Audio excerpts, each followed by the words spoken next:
Bonjour et bienvenue sur les clés de la réno. Vous vous lancez dans la rénovation? Alors vous êtes au bon endroit.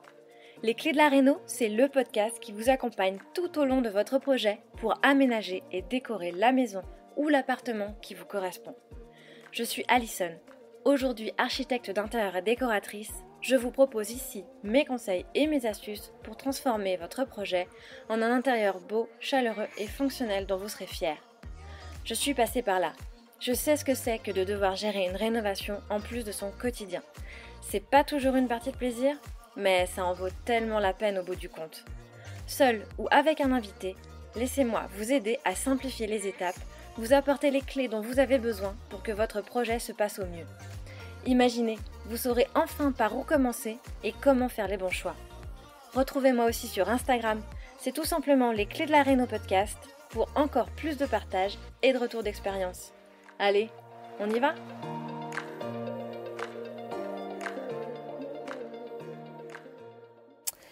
Bonjour et bienvenue pour ce nouvel épisode de Les Clés de la Réno podcast, un épisode pas comme les autres puisqu'il marque le premier anniversaire du podcast. Et oui, il n'y a pas encore énormément d'épisodes parce que créer un podcast c'est quand même très chronophage et comme tu le sais, ce n'est pas mon activité principale. Aujourd'hui, on se retrouve chaque semaine, mais ça n'a pas toujours été le cas et au démarrage, j'étais un peu moins régulière parce que très prise par mes projets clients. Ceci explique cela. Mais malgré tout, je souhaitais marquer le coup parce qu'il y a un an, je me lançais dans cette incroyable aventure et je publiais les premiers épisodes après de longs mois, années même, à y penser. Des épisodes fondation qui t'aident à démarrer ton projet. Si tu ne les as pas encore écoutés, je t'invite d'ailleurs à y faire un tour car je sais, parce que vous me le dites souvent, que ces épisodes vous aident beaucoup et j'en suis évidemment ravie. Alors maintenant, pour cet épisode anniversaire, je ne suis pas en solo. J'ai le plaisir de te retrouver avec une nouvelle invitée qui vient nous parler de sa réno. Il s'agit de Marie, dont tu peux voir les travaux de la maison sur son compte Instagram, La Villa d'Aville. Marie rénove avec son mari une maison de maître à Poitiers, une grande maison pour laquelle, malgré l'ampleur des travaux, elle a eu un coup de cœur immédiat avant même de poser ses valises dans cette région. 19 pièces à rafraîchir, des changements dans l'organisation des pièces, cette maison, dont elle a tout de suite vu le potentiel et qui représentait l'accomplissement de son rêve d'avoir une belle maison ancienne, avait besoin d'un gros coup de frais.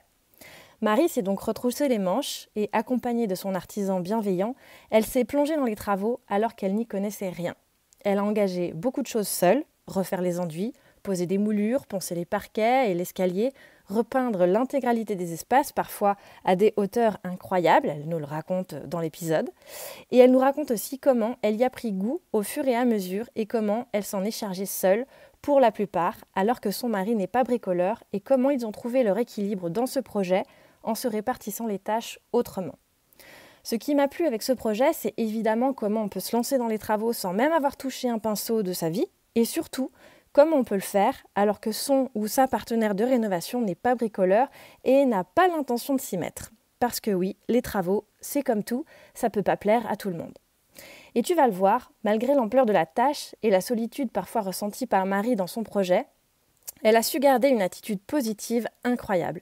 Son état d'esprit et sa philosophie de vie face à cette situation qu'elle aurait pu subir lui ont permis aujourd'hui de réaliser son rêve et de ressentir une grande fierté et un accomplissement personnel qu'elle n'aurait jamais imaginé. Alors si toi aussi tu es dans cette situation, nul doute que ça devrait t'intéresser. Bonne écoute! Bonjour Marie, je te souhaite la bienvenue sur les clés de la réno podcast. Je suis ravie de partager mon micro avec toi aujourd'hui pour que tu nous contes l'histoire de ta rénovation. Et puis je vais te demander de commencer par une petite présentation si jamais certains qui nous écoutent ne te connaissent pas encore.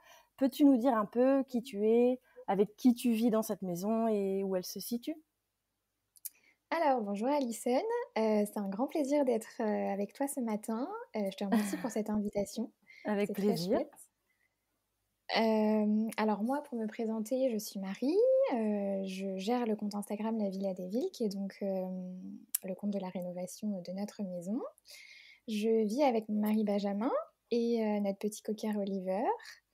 Et donc on s'est lancé dans la rénovation d'une maison de maître à Poitiers. Super. Et alors, du coup, justement, si tu nous parles un peu de cette maison, à quoi elle ressemble, c'est quel type de maison? Tu viens de nous dire que c'est une maison de maître. exactement. Donc ça nous donne déjà un peu une idée sur la typologie de l'architecture et les éléments qu'on peut trouver. Mais est-ce qu'elle est grande? Est-ce qu'elle est petite? Comment elle s'organise un petit peu? Alors, pour, raconter un petit peu, nous, en fait, on vient de Bordeaux à la base. On a bougé à Poitiers pour, le travail et on était dans un appartement de 50 carrés. Donc, la maison aujourd'hui fait, à peu près 230 carrés sans compter la cave. D'accord, oui, Donc, c'est une belle maison. de mon point de vue, je dirais que c'est une grande maison. En fait, on a eu un coup de cœur parce qu'elle est pleine de charme, il y a beaucoup de hauteur sous plafond, elle est plutôt située au centre-ville de Poitiers.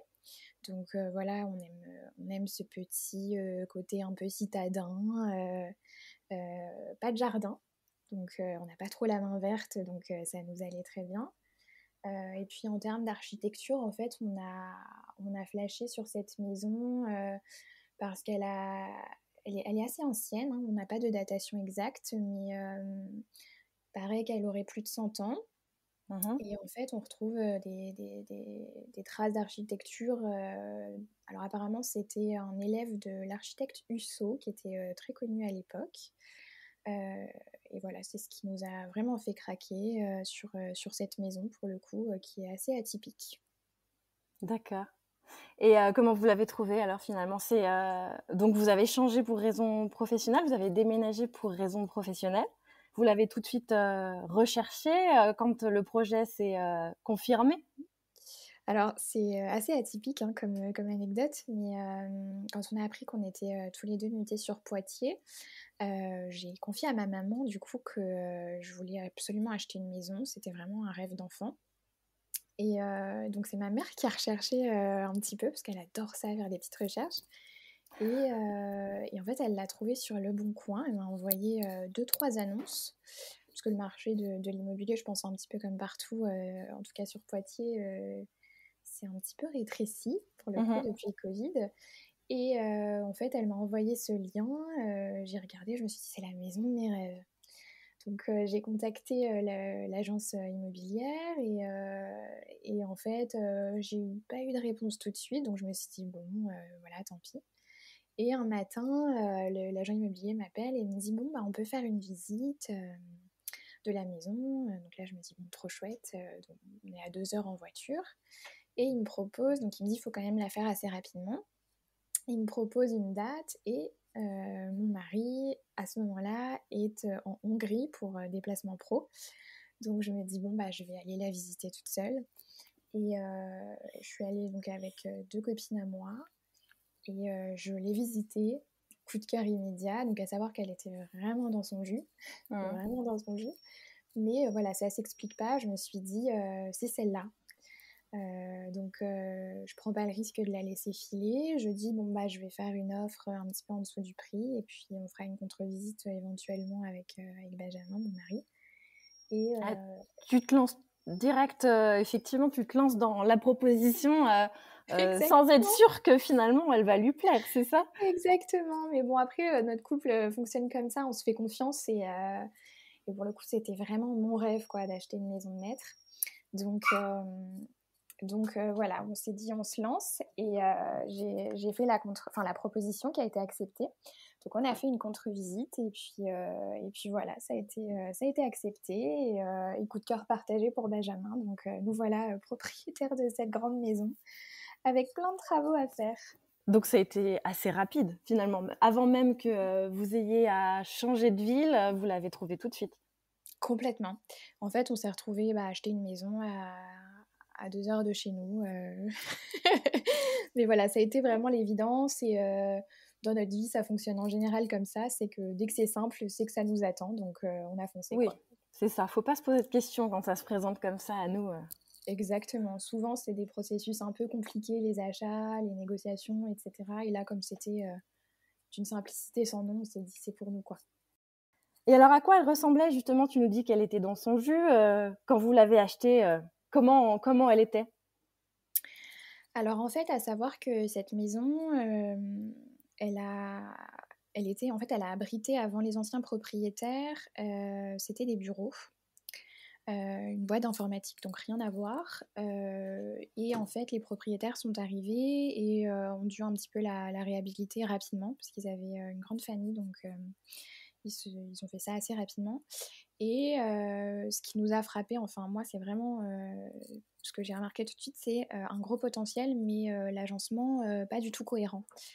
À savoir qu'il fallait un peu contourner la maison pour arriver dans la cuisine, donc il fallait passer par plusieurs pièces ou des salles de bain aussi qui étaient traversantes, mais entre deux pièces qui n'avaient rien à voir, quoi. On passait de la chambre parentale à la salle de bain, au bureau, enfin c'était vraiment, voilà, je pense que ça a été fait dans l'urgence. Et c'était vraiment ça qui était quand même le plus dérangeant, où on s'est dit, là, voilà, il n'y a pas d'optimisation des espaces, donc il y aura vraiment des gros travaux à prévoir. Parce que bon, après, voilà, nécessairement, quand on achète une maison, il y a toujours la dimension décoration, est-ce que les couleurs nous plaisent, etc. Mais là, c'était vraiment plutôt l'optique de se dire, voilà, faut casser des murs, faut réagencer les pièces. Mais voilà, un gros potentiel. Donc c'était plus ça que j'entendais dans son jus, c'est besoin de cohérence. D'accord, donc c'était plus effectivement qu'elle correspondait pas à votre façon d'habiter une maison, à votre mode de vie, plus que les Exactement. aspects esthétiques. En fait, c'est ça Exactement. qui fait que ça vous a nécessité de vous projeter dans un nouvel agencement et donc d'engager des travaux, quoi. Exactement. C'était, en fait, il y avait vraiment les marques du passé c'était une entreprise informatique avec les petits comptoirs. On voyait même hein, les marques du sol. Parce qu'apparemment, du coup, la cuisine était au premier étage, parce que là, la maison, elle est sur deux étages avec le rez-de-chaussée. Donc, il y avait vraiment un manque de cohérence. Il fallait vraiment repenser même des ouvertures en termes de circulation. C'était vraiment pas pratique et ça paraissait vraiment pas cohérent. Il n'y avait vraiment pas le choix que de repenser les espaces, quoi. Ok. Du coup, vous avez cassé des murs, des cloisons, refermé à d'autres endroits, j'imagine. Exactement, exactement. Des gros travaux de déplacement de toilettes, de réagencement de la cuisine, des salles de bain. Donc ouais, c'était vraiment des gros travaux. D'accord.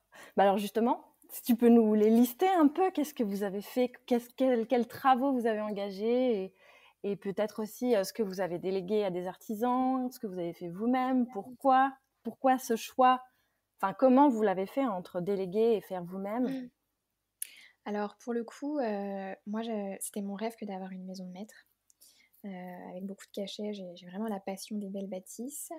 Ça a nécessité beaucoup de travaux, mais je n'avais jamais touché un pinceau de ma vie. Ce qui est d'ailleurs le cas de mon mari aujourd'hui, mais bon, ça n'a pas changé.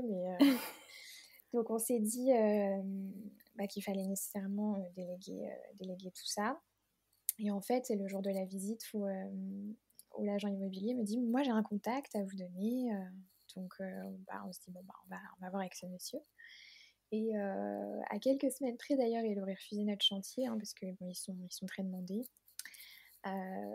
Surtout quand ils sont bons. Donc on s'est dit, bon, bah, on tente. Finalement, il s'est rendu très vite disponible pour venir voir un petit peu la maison. Et bah, il s'est avéré que le gros œuvre, voilà, il fallait le déléguer parce que, voilà, n'ayant jamais fait de travaux, Oui, c'est pas possible pour nous c'est pas une bonne idée de d'envisager. vous engager dans Non, des travaux d'une aussi grande ampleur, on est d'accord, voilà, quand on n'est pas exactement. bricoleur à la base. Exactement. Et donc, l'idée de base, c'était de tout déléguer, de D'accord. lui confier la rénovation entière de la maison. Et en fait, c'est là où bah, je pense que dans la rénovation, ça va de pair. On découvre toujours des petites choses un peu cachées et les petits déboires qui apparaissent comme ça du jour au lendemain. Et en fait, il s'est avéré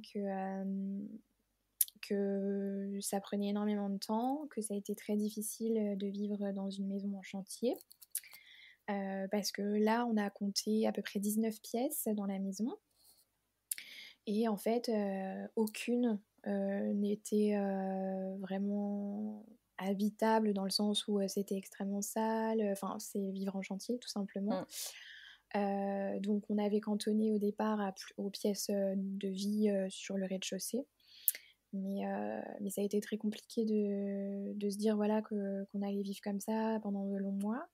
Et c'est là où, j'ai commencé moi à me dire peut-être qu'il faudrait que je m'y mette un petit peu, hein, à la hauteur de ce que je sais faire. Je suis très manuelle et plutôt créative.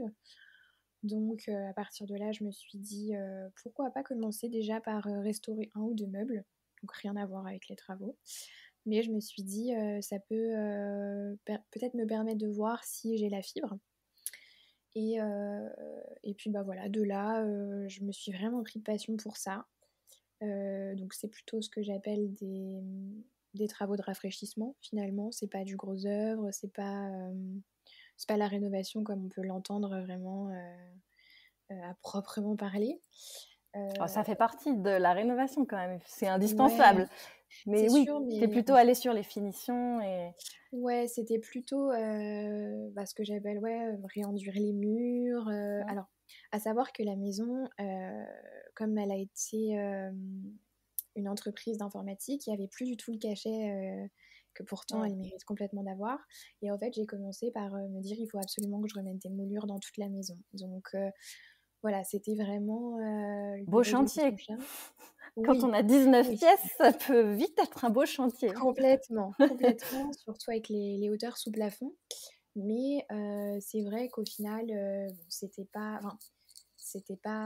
quelque chose de qui me coûtait physiquement comme, on peut l'entendre à refaire des plafonds avec des grandes plaques de placo et cetera. Et donc j'ai commencé comme ça, par petits morceaux, par petites pièces, je me suis mise en confiance et en fait après c'est venu comme ça à me dire: «Bon bah si j'ai su faire ça, peut-être que je peux faire ça» et en fait il s'est avéré que j'ai refait tout le deuxième étage. Je me suis lancée aussi donc dans la rénovation de la salle de bain, où j'ai fait du carrelage pour la première fois de ma vie. Ah oui, donc là, ça y est, une fois que tu avais mis les mains dedans, on pouvait plus Exactement, t'en exactement. défaire. Là, tu t'es mis, Ouais. des challenges un peu plus élevés quand même. Le Ah ouais, carrelage, ouais, d'accord, beaucoup. Mais et j'y donc suis allée là vraiment, par étapes, hein. C'était très progressif parce que, l bon les moulures au début c'est pas non plus facile, hein, parce qu'il faut faire tous les calculs et tout. mmh, Mais voilà, en fait, j'ai commencé par ça, par la peinture. Après, j'ai vu mes artisans, faire le parquet du rez-de-chaussée et je me suis dit: «Mais moi, je peux complètement vitrifier mes parquets». Donc je me suis aussi lancée dans ça. Après, bah, voilà, je me suis lancée sur le carrelage, et en fait, bah, de fil en aiguille, après on prend confiance et on se dit: «Pourquoi pas?» après tout, se lancer. Donc voilà, on était partis sur une délégation totale à l'artisan.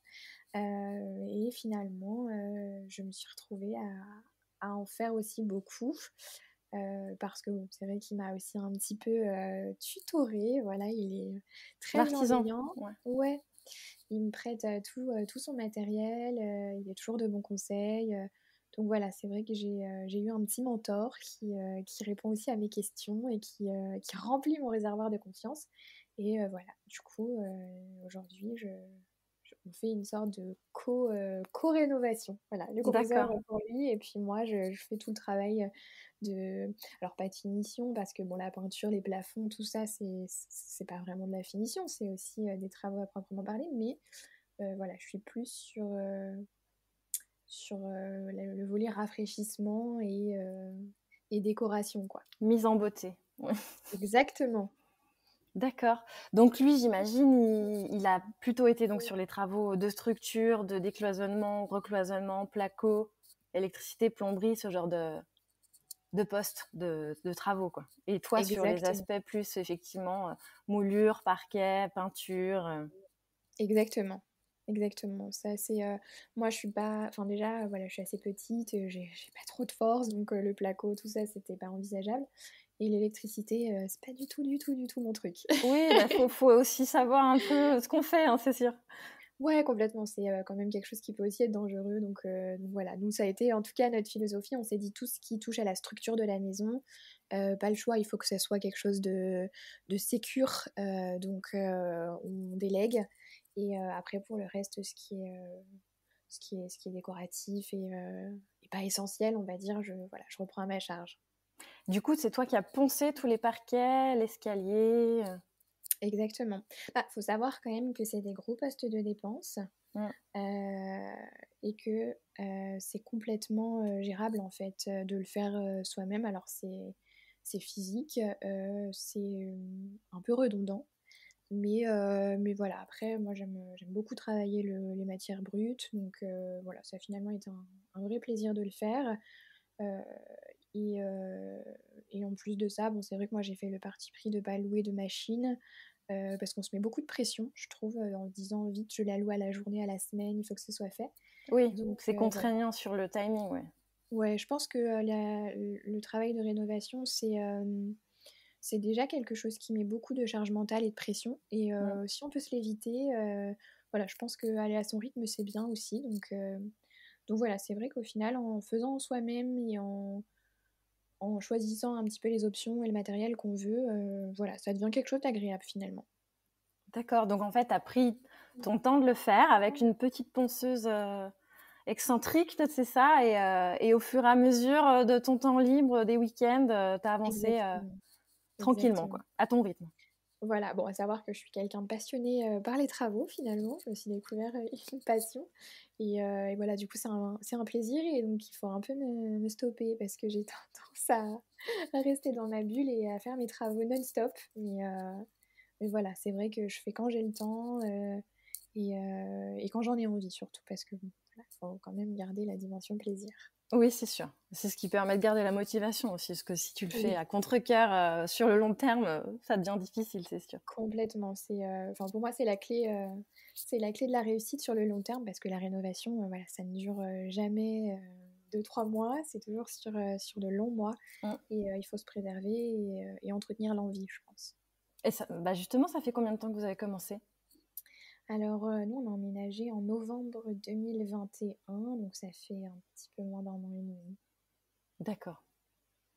Donc heu, Bon, donc voilà, finalement ça a été quand même assez vite au vu de la taille de la maison, mais ouais. Et vous en êtes où là?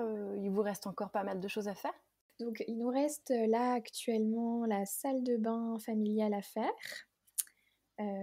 Puisqu'on a juste une petite salle d'eau qui est réservée, pour les invités. Notre chambre parentale et les toilettes, du premier étage. Voilà, donc c'est, situé de façon sur le même étage, mais il reste 3 pièces et puis après on pourra dire qu'on a terminé. D'accord, oui, donc vous n'avez pas chômé quand même. Non, pour le coup Enfin, non, c'est vrai que mais après j'ai mis complètement ma vie, ma vie personnelle en stand-by, pour faire, le choix d'avancer plus vite et de pas non plus trop s'étaler parce qu'on sait jamais, de quoi l'avenir est fait et c'était important pour nous de clôturer après la page de la rénovation. ouais, OK. Et tu dis beaucoup, «je», donc j'ai fait de la peinture, je me suis lancée dans les travaux et tu nous as dit aussi que ton mari, je crois que vous êtes mariés, Mmh. ne n'avait pas touché un pinceau avant cette maison. Mais alors est-ce qu'il a touché un pinceau? Et puis comment, ça s'est passé entre vous, cet aspect-là des travaux? Alors pour le coup, Benjamin n'est pas du tout bricoleur, il déteste ça, ce que je respecte complètement, hein, après tout c'est vrai que cette maison, c'était mon rêve, donc Mmh. je me voyais pas, l'imposer, et lui dire: «Voilà, force-toi à faire des choses que tu n'aimes pas». Heu et donc c'est vrai que j'ai fait le choix, de m'y mettre seule, parce que, voilà, enfin moi en plus j'ai appris à aimer ça, j'ai développé ça donc je le fais avec plaisir. Mais Benjamin, toujours pas la fibre bricoleuse. Il a fait quand même quelques progrès en électricité parce que Ah. ça il m'a surpris, hein, parce que bon au final, il s'avère qu'il y a des choses pour lesquelles, le goût du bricolage se développe quand même, mais tout ce qui est finition, peinture, enduit, ponçage, voilà, dès que je lui dis: «Est-ce que tu peux pas m'aider un petit peu?» j'ai droit à un non, très assumé. Bon, je le comprends, hein, complètement et à côté de ça, il m'aide aussi, bah, voilà, pour aller, faire, les allers-retours incessants dans les magasins de bricolage. Il assume aussi, bah, une grosse, partie de la charge mentale, du ménage à la maison et cetera. Donc voilà, c'est comme ça qu'on a réussi à trouver l'équilibre. Mais bon, au début, voilà, je me suis dit, «C'est injuste de ne pas m'aider». Mmh. Mais après tout, c'est mon rêve et il Bah, a c'est pas jamais une été justement, est-ce question. que c'est une question que vous vous êtes posée au moment où vous avez trouvé cette maison et où vous vous êtes vite rendu compte qu'il y aurait des travaux? Pardon. Et lui, t'as pas forcément dit, mais attends, moi, je bricole pas, c'est pas mon truc, on peut pas se lancer dans un projet comme celui-ci. Alors non, parce que pour le coup, on se fait énormément confiance et je pense qu'il a dû se dire, parce que c'est vrai que dès que je touche à quelque chose, en fait, j'aime beaucoup de choses dans la vie.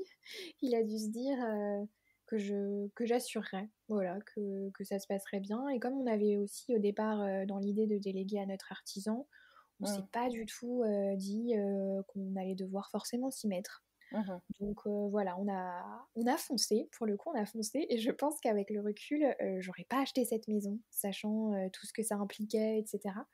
Tout comme quoi, la beauté de la vie, des fois, c'est de pas savoir ce qui Oui. nous attend. Et c'est là, finalement, qu'il y a les plus beaux rendez-vous, hein. Mais non, pour le coup, j'ai vraiment rapidement pris conscience que je ne pouvais pas lui imposer mon rêve. Et pareil d'ailleurs pour mes proches, puisque je pense notamment à mes parents qui sont très bricoleurs et qui ont déjà presque construit une maison eux-mêmes.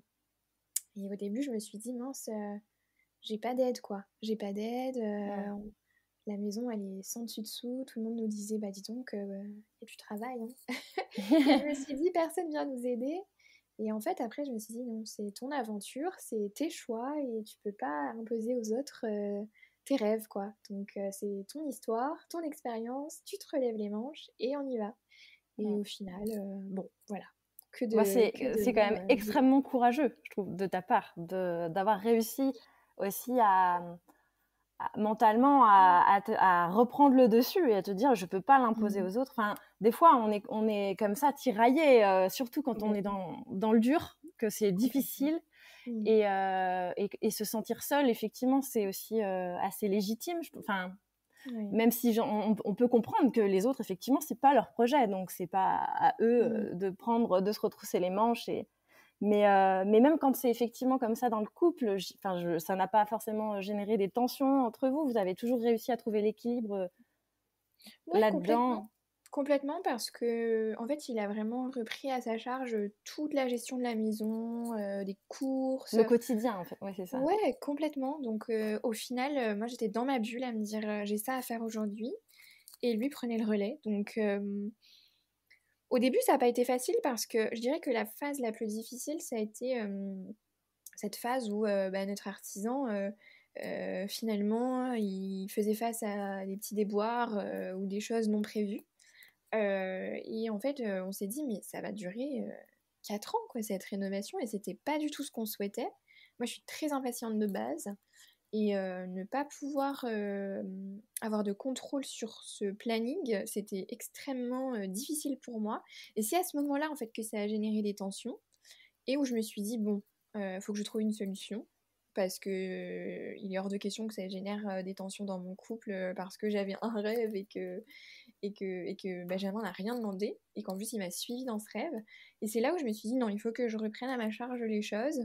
Et en fait, comme j'ai développé l'appétence des travaux, du bricolage, je le fais avec plaisir et il a trouvé sa place d'une autre façon dans cette rénovation. Et finalement, aujourd'hui, tout roule, quoi. D'accord, bah, c'est chouette, finalement, d'avoir Ouais, en découvert fait, aussi complètement. ces parties-là de vous-même, enfin, de vous êtes fait confiance au départ et puis d'avoir réussi à trouver votre place comme ça dans ce projet de Ouais, manière assez complètement. naturelle, quoi, finalement. Complètement, parce que je pense qu'après, en étant dans le reproche ou en forçant trop les choses, ça crée une forme de rancœur à se dire bon, bah j'ai mis ça entre parenthèses, etc. Et c'était pas du tout ce que je voulais. Je voulais vraiment que cette maison, ça soit pour plus tard des souvenirs de bonheur, de dépassement de soi. Et je me suis dit, voilà, c'est pas grave, je vais faire à ma façon. Ouais, je suis une femme, c'est plutôt un milieu d'hommes, mais je vais le faire, je vais y arriver. Et aujourd'hui, bah, ouais, je dirais que c'est une nouvelle histoire d'amour avec le bricolage. Donc voilà, Donc pas ça n'est pas de. fini. Je pense qu'il faut. Non, pas du tout. Et je pense qu'il faut pas. Je pense qu'on se met beaucoup de croyances limitantes en se disant bon, ça c'est plutôt réservé pour un homme, tel type de travaux, etc. Et en fait, je pense que tout est possible et que si on est bien entouré, d'ondes positives en tout cas, on peut tout faire. Mm. Et avec les bons outils. c'est aussi bien. Complètement. C'est Alors pour ça. le coup, c'est ça qui est assez drôle parce qu'on est complémentaires, mais avec mon mari, lui, alors il bricole pas du tout, mais il adore acheter tous les outils dernier cri. D'accord. Alors que moi, je bricole avec un rien. J'ai des hauteurs sous plafond de 3 mètres et je faisais mes tracés de moulure avec un petit niveau de 30 centimètres. Donc, Ah euh, oui. donc ouais, pour le coup, on est deux équipes différentes sur ce sujet-là, mais bon, je pense que ouais, quand il y a la passion, en vrai, on peut tout réaliser. Oui, c'est vrai. À partir du moment où la passion, la motivation et le temps Complètement. sont là, voilà, il faut juste se donner les moyens et foncer. On est d'accord. Complètement. Mm. Et je crois que vous avez aussi chiné pas mal de radiateurs en fonte. Ouais. Pour remettre des radiateurs en fonte dans la maison, tu peux nous raconter cette aventure? Parce que Alors, j'imagine que c'est un peu une aventure. eh ben non, Non, ça, bizarrement. très bien. Parce que, en fait, c'est à l'image de cette maison. En fait, c'est pour ça que je la vois vraiment comme une chance. Euh, je me suis dit, j'ai envie de remettre des radiateurs en fonte dans cette maison. Parce que c'est vrai que c'était des grands radiateurs, des grands panneaux, ça n'avait pas trop de charme. Et sur le Bon Coin, de temps en temps, je regardais, je me disais, bon, je crois qu'il faut les tester, parce que l'appareil est novice complètement, hein. Il faut les Mm. tester pour voir si c'est pas percé, etc. Bon. Et un jour, je vois une annonce à côté de chez nous et un monsieur qui, pareil, qui restaure une maison, alors qui est beaucoup moins vieille que la nôtre pour le coup, et je vois une annonce vente de 12 radiateurs en fonte. Et je me dis, j'ai besoin de 12 radiateurs en fonte. D'accord, super. Donc je l'appelle, il me dit oui, ils sont tous dispo, vous pouvez venir les voir ce soir et tout. Donc je dis bon bah super, on arrive. Et voilà, dans un état nickel, des tailles parfaites et 12 radiateurs en fonte. Donc on se dit bon bah par contre il faut les manipuler, c'est ça qui était plus compliqué. Mm. Et comme toujours, mon artisan qui répond présent un samedi, un week-end pour venir nous aider à faire la manutention. Et voilà, en 3 jours, j'avais 12 radiateurs en fonte à la maison pour un prix. Je pense que c'est même pas le prix d'un radiateur en fonte Neuf, oui. qu'on peut trouver sur les sites internet. Donc voilà, là aussi une aventure. Alors, l'aventure de la peinture a été moins agréable, mais parce que C'est bon, vous forcément. qui les avez repeints? Ouais, complètement. Et ça, pour le coup, c'est Benjamin. D'accord. C'est Benjamin qui les a repeints au pistolet à peinture. Donc voilà, c'est un Ils peu étaient une en bon étape. état, du coup, parce que vous n'avez pas eu Ouais, à les non, décaper pas du tout. Ils étaient vraiment super état. Même quand le chauffagiste est venu les installer, enfin, je veux dire, on n'a pas eu de déboire. Ils fonctionnent très très bien. Donc, une affaire rondement menée. Voilà. Super. Vous avez eu de la chance, c'est bien. Et du Complètement, coup, je oui, trouve c'est ça, chouette. vous les avez fait installer par un pro, parce que là, c'est aussi assez Ouais. technique. Ouais, pour le coup, notre artisan fait tout. En fait, il est compétent sur tout ce qui relève de l'intérieur d'une maison. Mais par contre, la partie chauffage, c'est la seule chose qui a été déléguée dans la maison. Parce que voilà, il faut des machines spéciales, etc. Donc c'est un peu plus compliqué. Mais voilà, pour le coup, un professionnel qui est venu et pas de déboire. Voilà. Super. Bon, bah écoute, tant mieux. Et, Ouais. mais alors, bah, et peut-être quand même que tu as rencontré, tu nous as parlé d'imprévus, j'imagine que vous avez quand même rencontré quelques difficultés. Si tu devais revenir sur la plus grande difficulté que vous avez rencontrée dans ce projet, quelle est-elle? Alors pour le coup, en fait, quand on a signé la maison et que la maison était vide, on s'est aperçu dans ce qui est aujourd'hui notre salon que le mur était imbibé d'eau. Donc la laine de verre était trempée. D'accord. Et donc en fait, ça s'explique avec le fait que la voisine a un jardin qui monte en fait un petit peu en hauteur et donc l'eau circule. Donc en fait, on avait prévu initialement de simplement rafraîchir la pièce. Et donc il a fallu tout casser et tout reconstruire, quoi. Finalement, notre artisan a mis une membrane pour l'étanchéité. Enfin voilà, en fait, pareil, ça a été l'occasion de casser le plafond. Ça, c'est mon père qui l'a découvert en fait au-dessus du salon. en marchant sur le parquet, il nous dit: «Ah, enfin, c'est pas que ça tremble, mais on sent que c'est flexible, quoi». Mmh. Alors c'est vrai que c'est des planchers bois, donc ça craque mais là, c'est vrai que bon. Et en fait, pour se rassurer, on s'est dit: «Bon, bah, c'est pas grave, on casse le plafond dans le salon», pour voir l'état des poutres, qui heureusement étaient, vraiment nickel. Mais il y avait trois plafonds, donc il y avait du placo, de la brique, enfin c'était vraiment vraiment une sous-couche de plafond qui pesait en fait, finalement. Et donc ça, je dirais que ça a été vraiment les 2 gros imprévus, de la maison, parce que ça rajoute beaucoup de temps finalement, sur le chantier, et aussi beaucoup d'argent, parce que c'était pas prévu. Heu, donc voilà, ça a été les 2 gros imprévus. Et s'ajoute à ça, bon, j'avais d'ailleurs écouté ton petit podcast sur, sur les petits, conseils avant d'acheter. Ouais. Et en fait, on a fait confiance à notre agent immobilier qui nous a dit: «Oui, la toiture a été vérifiée, très bon état». Ouais. Faux. Heu et en fait, voilà, je pense que dans 3 4 ans, va falloir refaire la toiture, ce qui est un poste de dépense, non négligeable. C'est sûr. Heu, mais bon, voilà, ça n'a pas empêché, en fait, la rénovation de la maison, et ça sera fait après, mais bon, voilà, je pense que ça a été les 3 gros, imprévus, du chantier. OK. Et si on parle du coup du côté plutôt positif, ce serait quoi pour toi ton plus beau souvenir, pardon, ton plus beau souvenir de travaux, de chantier? Je dirais qu'il y en a vraiment beaucoup, mais celui qui m'a rendu le plus fière, c'est notre cage d'escalier, parce qu'en fait, elle est, je sais pas trop comment on appelle ça, mais elle est arrondie, en fait.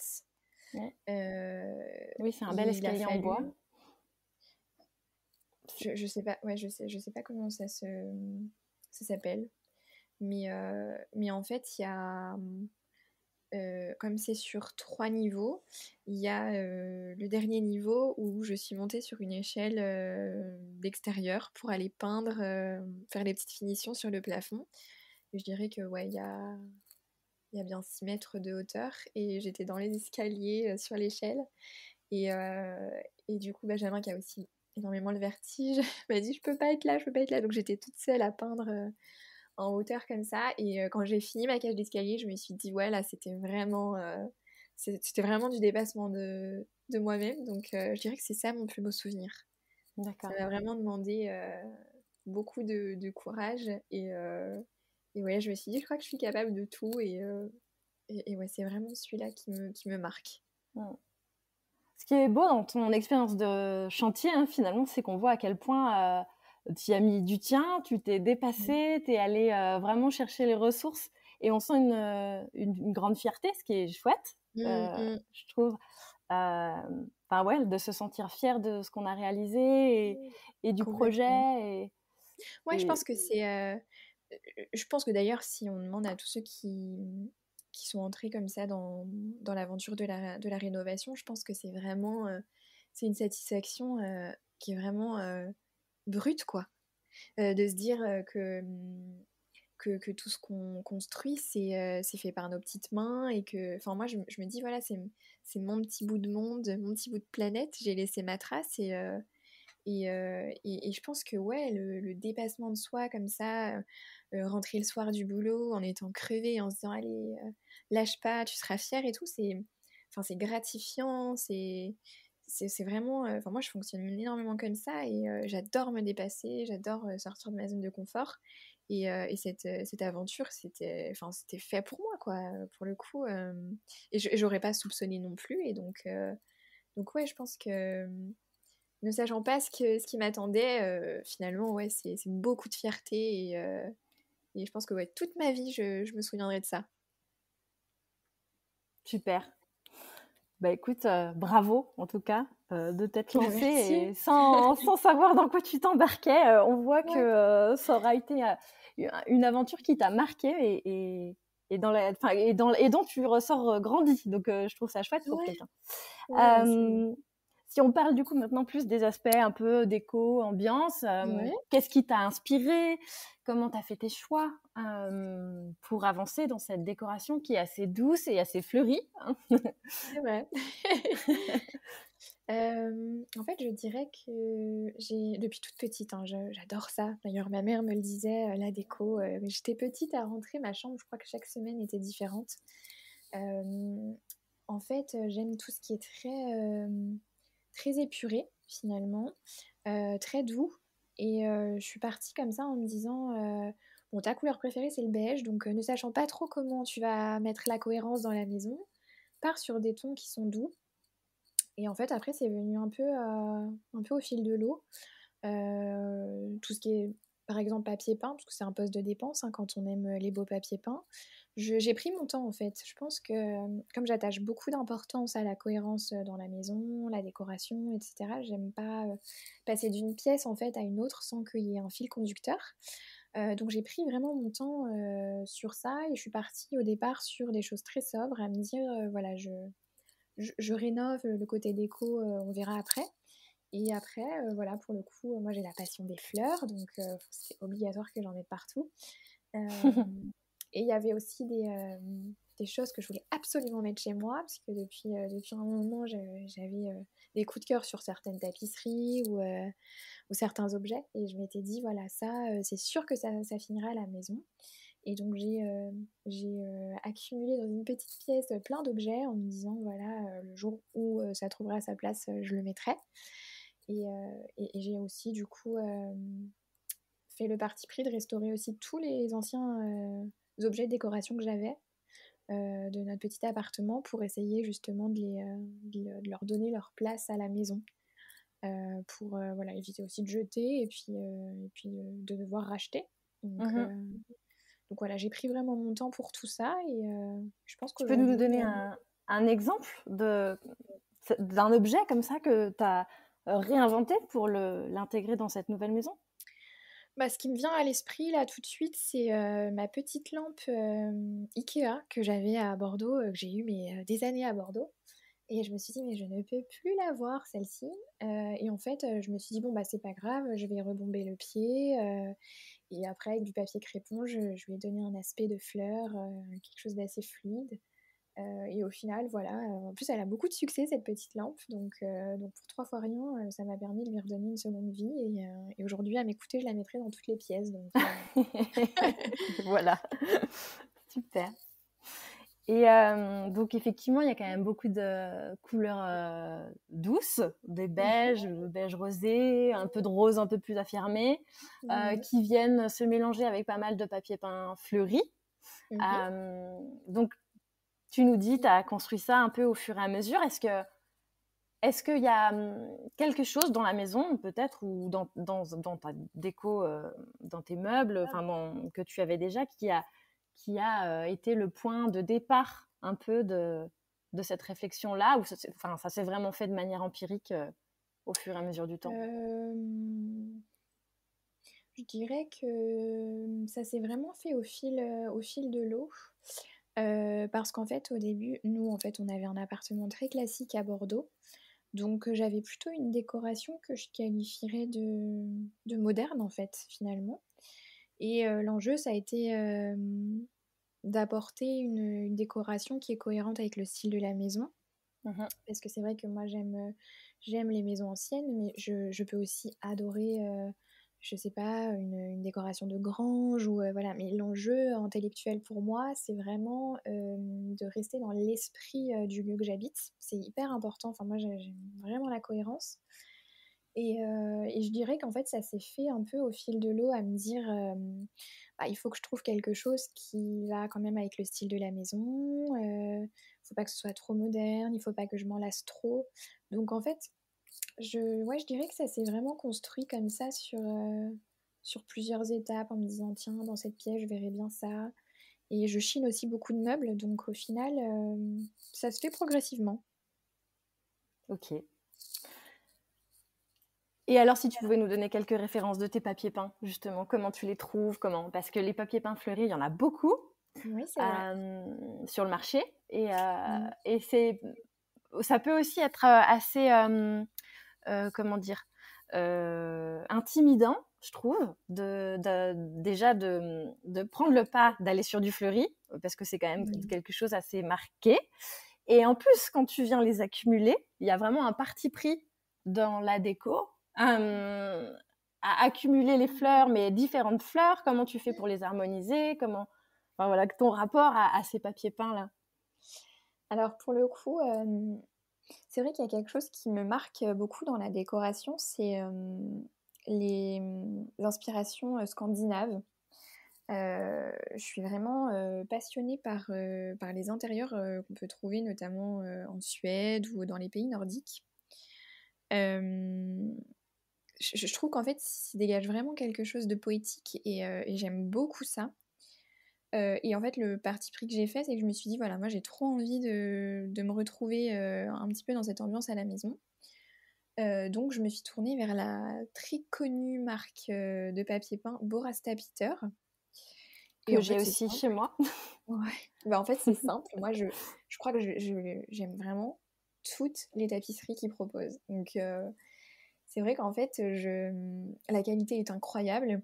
Et en fait, je me suis dit... Alors, j'ai commencé par acheter le papier peint de mon atelier, donc qui est fleuri vert, avec des fleurs roses aussi. Et bon, c'est quand même un prix important, hein, le rouleau. Je me suis dit, bon, je tente, on verra, parce que j'avais jamais posé de papier peint non plus. Donc, Ouais. je me suis mis une petite pression. Et en fait, la qualité est tellement incroyable que ça se pose tout seul, malgré le fait qu'il y ait énormément de motifs. Et en fait, après, j'avoue que dans la vie, je fonctionne énormément comme ça. C'est le coup de cœur. Voilà. Donc, quand j'ai un coup de cœur, je me fais confiance. Et pour le coup, je pense que comme je mets des petites touches de papier fleuri par-ci par-là, c'est cohérent, c'est harmonieux. C'est ce qui Et à crée chaque le fois, fil, en fait, finalement, ouais, d'une pièce un peu à l'autre. On a complètement. toujours ce petit clin d'œil. Complètement. Ce qui fait que c'est cohérent. Il y a toujours un peu cette identité visuelle qu'on retrouve d'ailleurs avec cette marque-là. Donc, aucun doute, parce qu'en plus, moi, je suis pas du tout le genre de personne à commander des échantillons et tout. Moi, je fonce tête baissée. Et pour l'instant, j'ai pas du tout eu de regrets sur mes choix de papier peint. Donc, Oui, non, mais finalement, si je comprends bien quand je t'écoute, c'est que bah déjà, oui, c'est quand même pas mal au feeling, tu vas, tu te fais confiance et tu as un coup de cœur, tu t'y vas. Mais le, le critère qui fait que tu es un peu sûr de ton choix, c'est quand même que tu as réussi, enfin, tu as décidé de faire confiance à une marque, à un fabricant de papier mm, peint.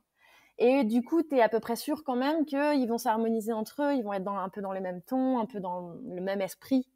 Et du coup, ça va créer une forme d'harmonie complètement. Et en naturelle. fait, je pense que ce qui me rassure dans ces choix-là, c'est les nuances et les couleurs en fait des papiers. À savoir que je choisis toujours un papier qui va être dans les mêmes tons que toute la maison. Donc peu de chances de me tromper sur l'harmonie finalement des différentes pièces. Parce que j'aime aussi énormément déplacer mes objets de déco. C'est-à-dire qu'un jour, une lampe va être dans telle pièce, le lendemain, elle est dans l'autre. Et en fait, c'est hyper important pour moi que potentiellement ma lampe aille dans toutes les pièces de la maison.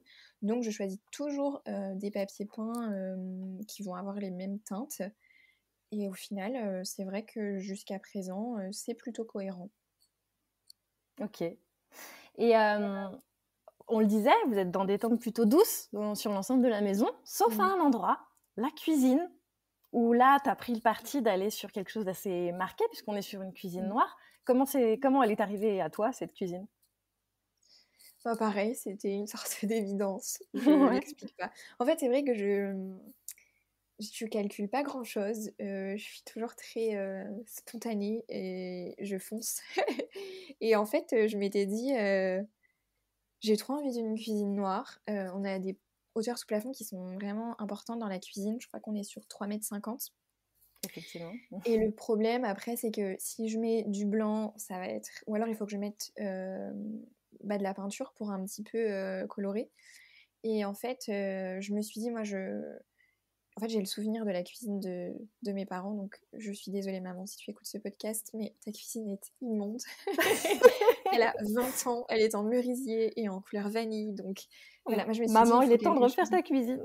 Ouais, bon, heureusement c'est un projet et pour le coup elle part sur du blanc et du bois, donc peu de chance de se tromper, mais voilà, c'était très important pour moi d'avoir quelque chose de sobre, mais avec cette petite touche un petit peu vintage et qui casse un petit peu. Et en fait, j'ai eu un coup de cœur pour la porte d'entrée qui est en fer forgé.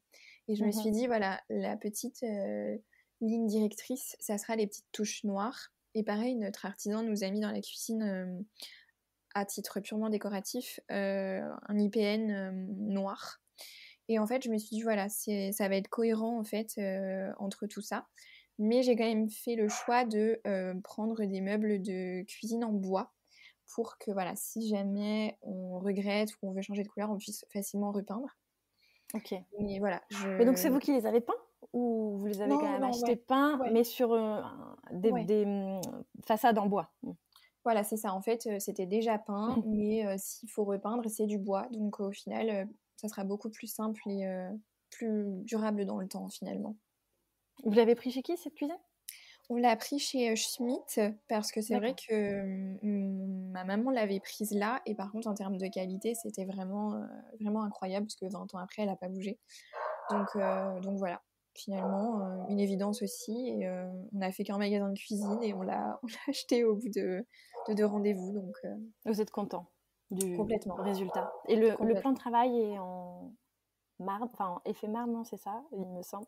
Alors du coup le plan de travail c'est en fait c'est du granit. On nous a déconseillé le marbre pour une cuisine parce qu'avec le citron et tout ça, ça tâche. Ouais. Euh, et c'est, alors que je me trompe pas, je crois que c'est du Calacata Bohème. On a été chez le marbrier directement pour choisir la planche qu'on allait découper. Et ça, pareil, en fait, au départ, j'avais très envie d'une pierre comme ça brute. J'avais d'ailleurs découvert ça chez des amis. Et je m'étais dit, bon, bah, financièrement, on va plutôt partir sur une imitation. Je crois que c'est du mélaminé qu'ils font en imitation. Et en fait, Benjamin m'a dit, mais non, on peut partir sur une pierre qu'on va faire polir, etc. Et en fait, le rendu est incroyable et ça donne un petit côté un peu unique finalement à la cuisine et ça lui donne son charme, donc sans regret pour le coup. Oui. Très facile d'entretien. Puis Et, ça n'a clairement pas le même toucher, le même complètement, plaisir du contact, je trouve. C'est complètement. clair. La pierre, il y a rien de comparable. Et effectivement, on peut facilement trouver du granit effet Mm. marbre qui Oui, va donner une impression d'avoir du marbre, mais en étant beaucoup plus solide et facile d'entretien. Ouais. complètement. Et je trouvais ça hyper chouette de pouvoir choisir les nuances qu'on veut en fonction de la tranche qu'on choisit. C'est plus ou moins veiné. Enfin, Mm. vraiment, c'est un champ vraiment infini de personnalisation et je trouvais ça vraiment chouette.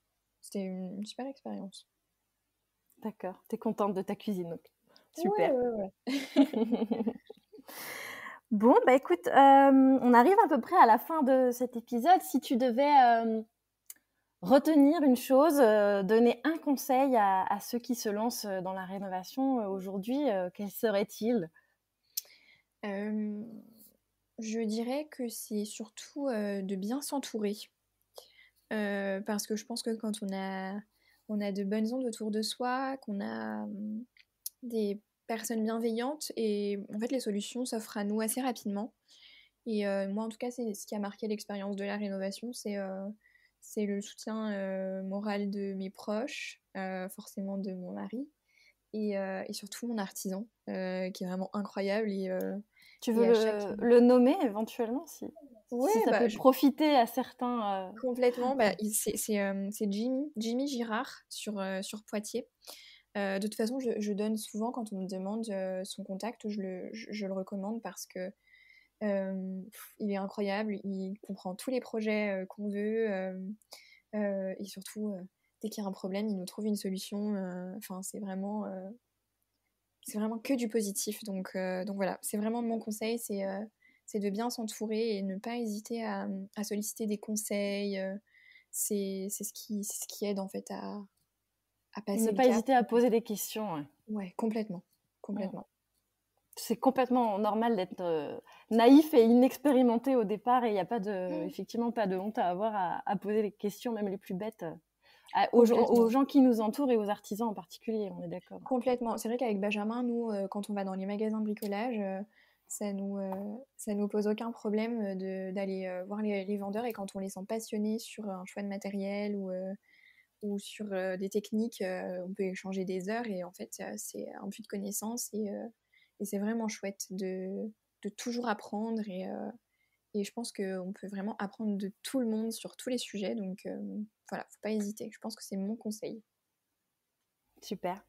Et tu aurais des conseils de livres ou de comptes Instagram pour s'inspirer quand on souhaite rénover peut-être? Alors pour le coup, j'ai 2 comptes Instagram que j'adore. Il y a d'abord le séchoir de maman. Donc c'est, Marine et Clément pour, le petit diminutif de maman. D'accord. Ils ont acheté donc, dans la région bordelaise un séchoir à tabac, et ils l'ont complètement déstructuré, pour tout reconstruire de façon, saine et sécure. Et en fait, ils ont, quand même 3 enfants, ils ont eu plein de déboires avec, des artisans, ça a été une aventure que j'ai trouvée, difficile pour eux. Là, ils s'en sortent, ça y est, ça commence à aller mieux, et ils vivent plus sereinement, dans leur séchoir. Mais voilà, c'est vraiment l'exemple, parfait de la rénovation. C'est qu'aujourd'hui, c'est waouh! Mais ça a été très dur, et ils se sont soutenus, et je trouve ça très, très inspirant. Et au quotidien, c'est plein de petits partages, de conseils, de déco, enfin voilà, très, très chouette. Et après, il y a Chez le Coucou et le Hibou.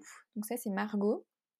Pareil, ils ont une jolie maison de maître, en Bretagne, qu'ils ont rénovée avec son mari, qui est magnifique, plein de cachets. Et ce que j'aime beaucoup, c'est qu'elle est très bricoleuse aussi, et c'est plein de petits conseils, sur, comment, par exemple, faire une tête de lit, mais qui a presque incrusté au mur, voilà, c'est plein, enfin, je l'ai vu aussi, poncer son escalier, donc toujours plein de petits conseils, donc je trouve ça vraiment, vraiment très chouette, de pouvoir échanger, en fait, de façon décomplexée sur, comment on fait ci, comment on fait ça. Donc ça, c'était les 2 comptes Instagram que je trouve, inspirants, et en tout cas qui m'ont beaucoup aidée quand j'avais des questions ou des petites baisses de morale. Et après, sur les conseils à proprement parler, moi, j'ai beaucoup regardé les petits tutos, sur Leroy Merlin, par exemple, pour, je pense notamment au carrelage, où, ça liste tous les produits qu'il faut. Heu, ça m'a vraiment beaucoup aidée. Ça peut paraître un peu, futile ou bateau, mais pour le Les coup, tutos vraiment. sur YouTube, c'est la vie quand on bricole, on est d'accord. Ah ouais, complètement. Enfin, je pense même, d'ailleurs à toutes mes moulures, c'est un peu comme ça que j'ai passé le cap. Donc voilà, et puis encore une fois, pour les conseils, c'est, ne pas hésiter à aller voir, des artisans sur des chantiers. Moi, ça m'est déjà arrivé, poser des questions directement, ou même le chauffagiste qui vient à la maison, lui dire, bah, comment ça marche, voilà. Et puis voilà, s'il y a des personnes qui peuvent aider dans la famille sur le volet théorique, je pense qu'il faut pas hésiter, en fait, à en échanger, parce que voilà, c'est toujours, plein de petits conseils, qui sont précieux. Bah, écoute, merci beaucoup Marie pour ce partage d'expériences riche Bah, et merci à toi plein de de bons m'avoir conseils invitée. également. C'était un Bah, plaisir.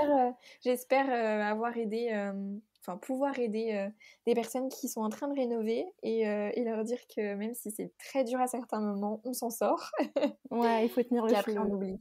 Ouais, Ouais, exactement. ouais, c'est comme, je crois que c'est un peu le cas de beaucoup d'événements un peu traumatisants dans une vie, comme un Mmh, accouchement par exemple. exactement, On n'en garde que les bons souvenirs au bout du compte. Donc il faut pas exactement. lâcher, il faut s'accrocher pendant que c'est difficile. Et puis après, au bout du compte, effectivement, on en est content et Complètement. fier. Et c'est ce Ouais, qu'il faut retenir. complètement. Faut regarder, faut pas regarder toute la montagne, en fait, à C'est gravir, ça. il faut y Et aller prendre les étape choses par étape. l'une après l'autre. Complètement, C'est vrai. complètement. Bah, merci Ah, beaucoup. Écoute, merci à toi. avec plaisir et puis à très bientôt. À très bientôt. Si vous avez écouté jusqu'ici, c'est probablement que l'épisode vous a plu. Alors n'hésitez pas à en parler autour de vous, amis, famille, tous ceux qui rénovent sont les bienvenus. Vous pouvez aussi évidemment laisser un commentaire sur Apple Podcast ou une note 5 étoiles sur Spotify. Et si vous souhaitez être informé des prochains épisodes, n'hésitez pas à vous inscrire à la newsletter ou à me suivre sur Instagram. Le podcast, c'est fini pour aujourd'hui, mais je vous dis à très vite pour un nouvel épisode.